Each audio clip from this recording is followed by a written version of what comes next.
अस्सलाम वालेकुम। उम्मीद है आप सब खैरियत से होंगे।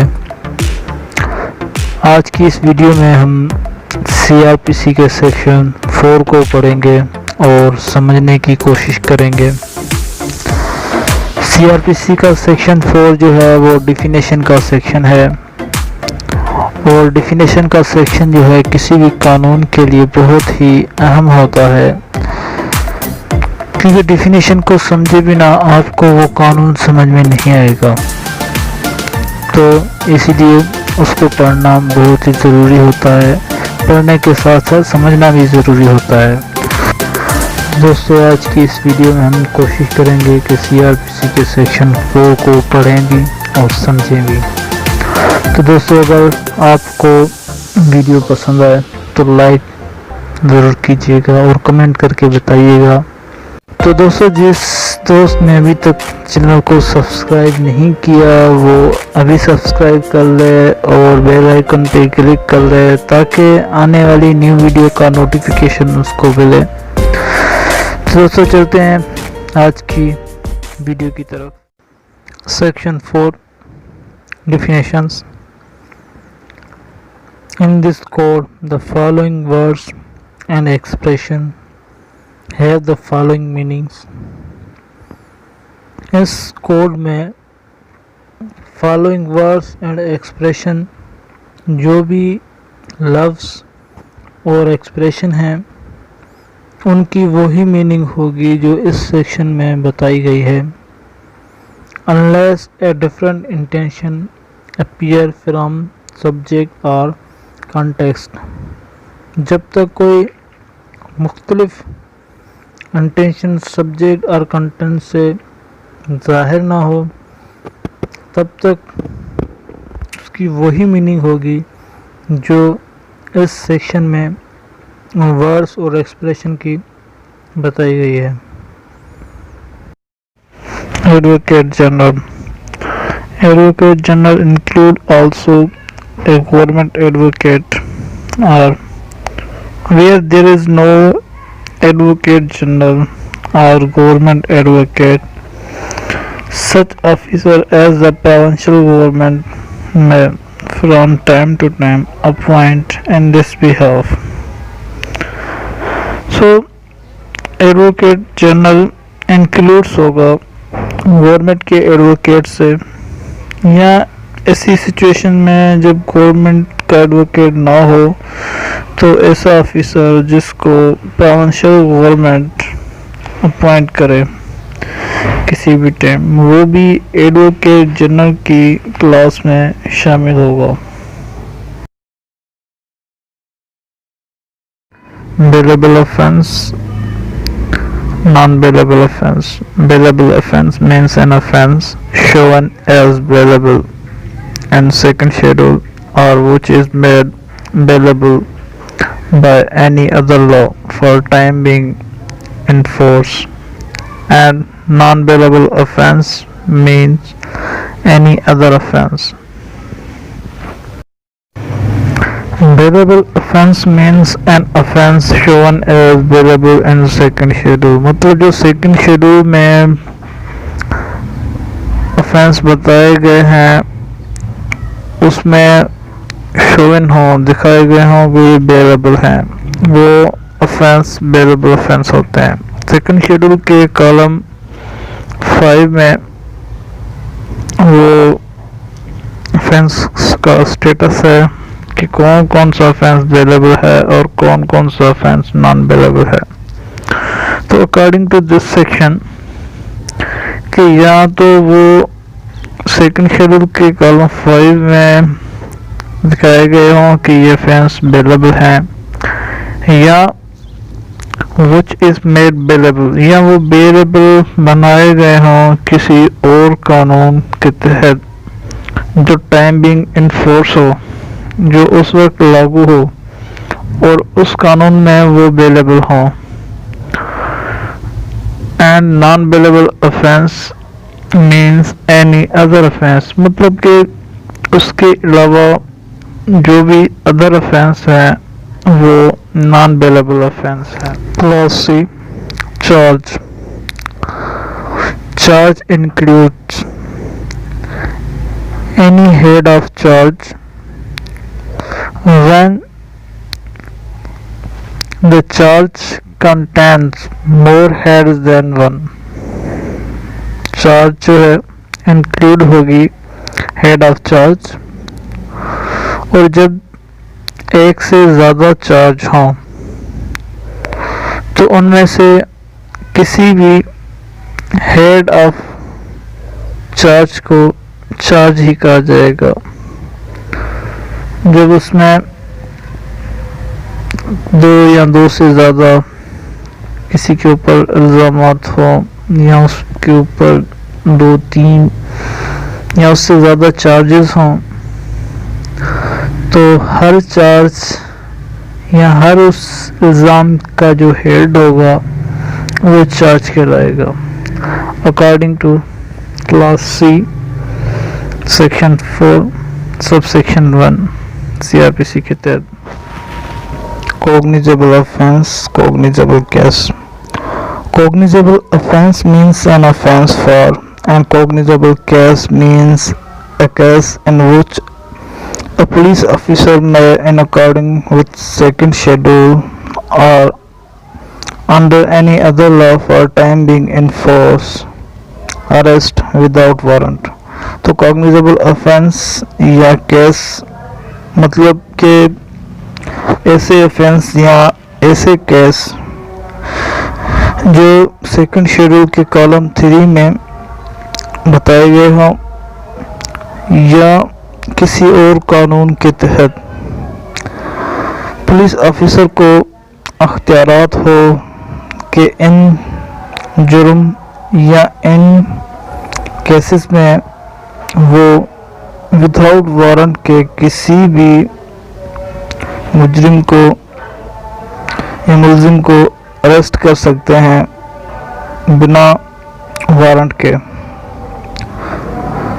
तो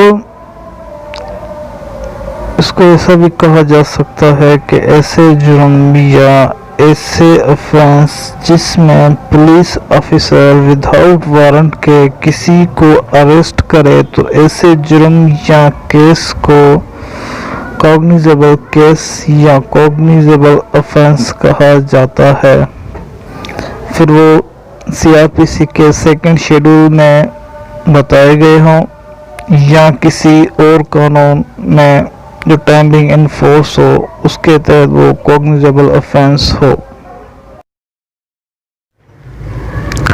Complaint means allegation made orally or in writing to a magistrate with a view to has taking action under this code that some person, whether known or unknown, has committed an offense, but it does not include the report of a police officer। Complaint means allegation है जो orally या writing में दी जाए, और complaint magistrate को दी जाती है इसलिए कि वो उसके खिलाफ एक्शन ले और वो अंडर दिस कोड हो। दिस कोड मीन्स CRPC के तहत ही दी जाती है।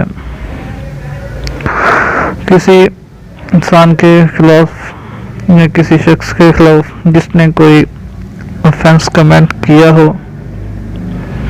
और वो जानने वाला हो या अननोन हो, और कंप्लेंट जो है ये पुलिस रिपोर्ट में शामिल नहीं होती। जो पुलिस रिपोर्ट मजिस्ट्रेट को दी जाए वो कंप्लेंट की क्लासेस में नहीं आती। High court High Court means the highest court of criminal appeal or revision for a province। तो हाई कोर्ट जो है वो according to this class highest court होगी क्रिमिनल अपील की या हाईएस्ट कोर्ट होगी क्रिमिनल डिवीजन की फॉर ए प्रोविंस, एक province. Inquiry Inquiry includes every inquiry other than a trial conducted under this code by a magistrate or court। तो inquiry जो है वो इंक्लूड होगी हर वो इंक्वायरी जो ट्रायल के अलावा हो और इस कोड के तहत की जाए और वो मैजिस्ट्रेट या किसी कोड के तहत हो। तो इंक्वायरी जो है इस कोड के तहत ही की जाती है और इसका मकसद सच और झूठ को परखना होता है और इंक्वायरी चार्ज फ्रेम करने से पहले की जाती है। और ऐसी प्रोसीडिंग जिसमें चार्ज फ्रेम ना हो और उसका रिजल्ट ना एक्यूटल हो और ना कन्विक्ट हो तो ऐसी प्रोसीडिंग को इंक्वायरी कहते हैं। मतलब कि ट्रायल के अलावा जो भी प्रोसीडिंग हो जिसका रिजल्ट कोई भी हो और वो मैजिस्ट्रेट या कोर्ट कराए तो वो इंक्वायरी में शुमार होगी। Investigation class L subsection 1 section 4 CRPC। Investigation includes all proceeding under this code for the collection of evidence conducted by a police officer or by any person other than a magistrate who is authorized by a magistrate in this behalf। तो इस section में investigation जो है includes होगी all proceeding जो इस code यानी CRPC के तहत की जाएंगी और उनका मकसद जो है एविडेंस कलेक्ट करना होगा और वो प्रोसीडिंग पुलिस ऑफिसर करे या कोई और जो मजिस्ट्रेट ना हो और उसको मजिस्ट्रेट ने ऑथोराइज किया हो इसके लिए कि वो एविडेंस कलेक्ट करे। तो इन्वेस्टिगेशन का जो मेन मकसद है वो यही होता है कि जब कोई क्राइम या ऑफेंस होता है तो उस ऑफेंस से मतलब जो भी एविडेंस होते हैं वो कलेक्ट करें और इसको इन्वेस्टिगेशन कहते हैं। Judicial proceeding class M। Judicial proceeding includes any proceeding in course of which evidence is or may be legally taken on oath। मतलब कि जुडिशियल प्रोसीडिंग जो है वो इंक्लूड्स होंगी ऐसी प्रोसीडिंग जिसमें एविडेंस लिया गया हो या लिया जा सकता हो लीगली ऑन ऑथ पर यानी हलफ पर उससे हलफ पर कोई एविडेंस लिया गया हो या लिया जा सके तो ऐसी प्रोसीडिंग को जो है जुडिशियल प्रोसीडिंग कहा जाता है। Class NA magistrate means a judicial magistrate and includes a special judicial magistrate appointed under section 12 and 14। तो मैजिस्ट्रेट जो है उसका मतलब जुडिशियल मैजिस्ट्रेट है और वो इंक्लूड्स होगा स्पेशल जुडिशियल मैजिस्ट्रेट जो सेक्शन 12 और 14 के तहत अपॉइंट किए गए हों वो भी मैजिस्ट्रेट ही कहलाएंगे। Class N non cognizable offence non cognizable case. Non cognizable offence means an offence for and non-cognizable case means a case in which a police officer may not arrest without warrant, मतलब कि ऐसे offence या case जिनमें police officer को ये इख्तियारात ना हो कि वो विदाउट वारंट के किसी भी शख्स को अरेस्ट करें, या ऐसे केस या ऐसे जुर्म जिनमें ये इख्तियारात पुलिस ऑफिसर को ना दिए गए हों, तो ऐसे जुर्म को नॉन कॉग्निजेबल ऑफेंस और ऐसे केस को non cognizable offence. Class O, offense means any act or omission made punishable by any law for time being in force. It also includes any act in respect of which a complaint may be made under Section 20 of Cattle Trespass Act 1871. So, offense जो है मतलब कोई act या omission जो punishable हो किसी कानून के तहत और वो कानून स्टैंडिंग इन फोर्स होता हो, तो ऐसा एक्ट या ओमिशन जो पनिशेबल बनाई गई हो किसी कानून के तहत वो ऑफेंस होगा। और it also includes any complaint, मतलब ये आल्सो इंक्लूड है जो कैटल ट्रेसपास एक्ट के सेक्शन 20 के तहत जो कंप्लेन दी जाती है वो भी ऑफेंस की डिफिनेशन में आती है। Class B, officer in charge of a police station. Officer in charge of a police station includes when the officer in charge of the police station is absent from station house or unable from illness or other cause to perform his duty. The police officer present at the station house, who is the next in rank to such officer and is above the rank of constable, or when the provincial government so directs, any other police officer so present. जब officer in charge of a police station जो है absent हो या illness या किसी और reason के वो प्रेजेंट ना हो या अपनी ड्यूटी जो है वो परफॉर्म ना कर सकता हो, तो कौन कौन से अफसर हैं जो officer in charge of a police station समझे जाएंगे। तो सबसे पहले कि वो ऑफिसर जो प्रेजेंट हो पुलिस स्टेशन में और वो नेक्स्ट रैंक हो सच ऑफिसर के और वो कांस्टेबल के रैंक से ऊपर हो या प्रोविंशियल गवर्नमेंट किसी और ऑफिसर को डायरेक्ट किया हो या कोई और ऑफिसर जो प्रेजेंट हो, तो ये जो पुलिस ऑफिसर हैं ये समझे जाएंगे या ये भी इंक्लूड्स होंगे उस कंडीशन में जब officer in charge of a police station ना हो या अनेबल हो perform his duty. Class Q, place. Place include also a house, building, tent and vessel.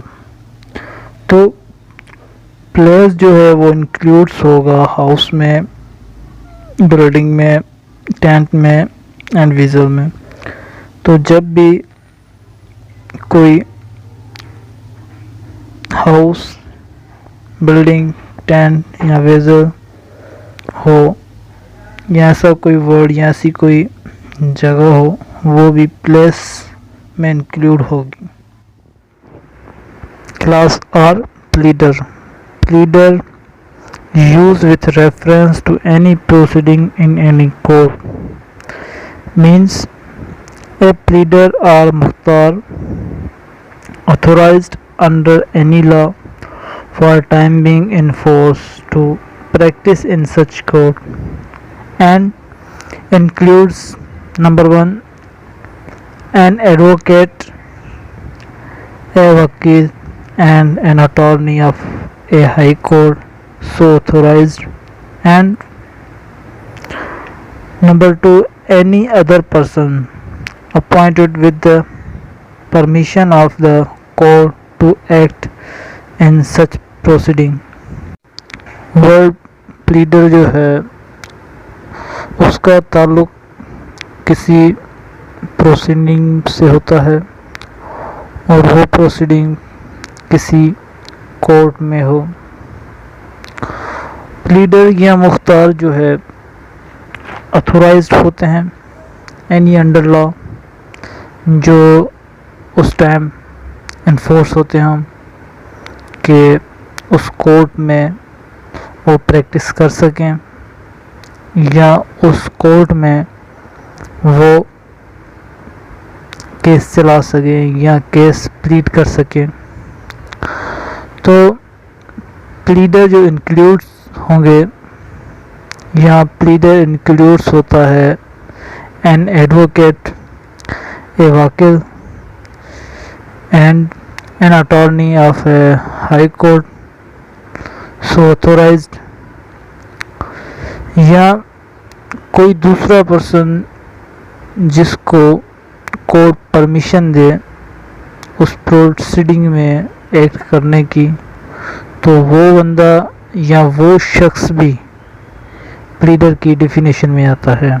According to this definition, class S police station. Police station means any post or place declared generally or specially by the provincial government to be a police station and include any local area specified by the provincial government in this behalf. Police station means any post or place declared generally or specially by provincial government. ऐसी post या place जो specially या generally declare की गई हो provincial government की तरफ से कि ये पुलिस स्टेशन है। तो प्लेस को हमने पहले पढ़ा हुआ है कि प्लेस में कौन कौन सी चीज़ें शामिल होती हैं। प्लेस में हाउस हो, बिल्डिंग हो, टेंट हो या विजल हो, या कोई पोस्ट हो जो प्रोविंशियल गवर्नमेंट ने डिक्लेयर की हो कि ये जगह, ये पोस्ट या ये प्लेस पुलिस स्टेशन है। और इसमें इंक्लूड्स होता है वो लोकल एरियाज़ जो प्रोविंशियल गवर्नमेंट ने स्पेसिफाई किए हों। Class T Public Prosecutor. Public prosecutor means any person appointed under section 492 and includes any person acting under the direction of a public prosecutor and any person conducting a prosecution on behalf of the state in any high court in the exercise of its original criminal jurisdiction. Public prosecutor means कोई शख्स जो section 492 में appoint किया गया हो, या ऐसा शख्स भी इंक्लूड होगा जिसको पब्लिक प्रोसिक्यूटर डायरेक्शन दे कि वो प्रोसिक्यूशन कंडक्ट करे, या कोई ऐसा पर्सन जो हाई कोर्ट में स्टेट के बिहाफ जो है प्रोसिक्यूशन कंडक्ट कर रहा हो। जिस वक्त हाई कोर्ट अपनी ओरिजिनल क्रिमिनल जुरिस्डिक्शन एक्सरसाइज कर रही हो, तो ऐसा शख्स भी पब्लिक प्रोसिक्यूटर में इंक्लूड्स होगा।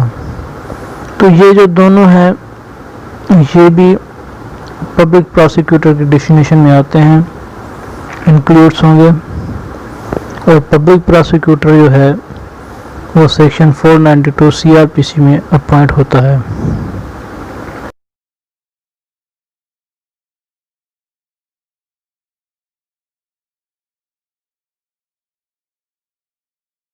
Class U sub division.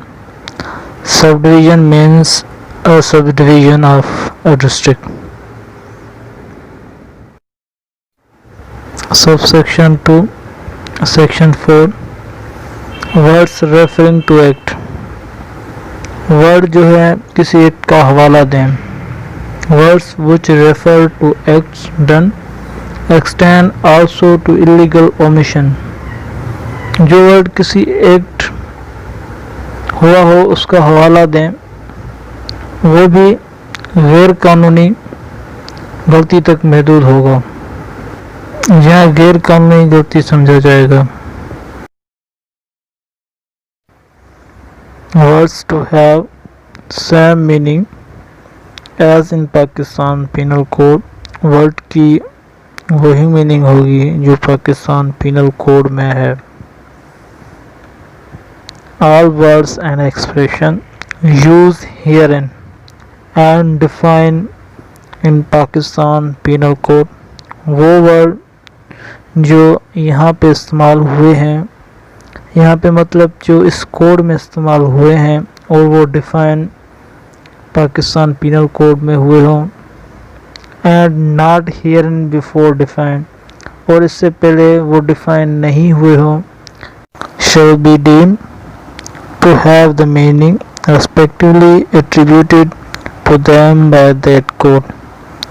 तो उनकी वही मीनिंग होगी जो उस कोड में उसकी मीनिंग बताई गई है. तो जो वर्ड इस कोड में डिफ़ाइन नहीं किए गए इससे पहले और वो पाकिस्तान पीनल कोड में डिफ़ाइन किए गए हों तो उनकी वही मीनिंग होगी जो पाकिस्तान पीनल कोड में डिफ़ाइन किए गए हों और यहाँ पे वो वर्ड यूज़ हुए हों.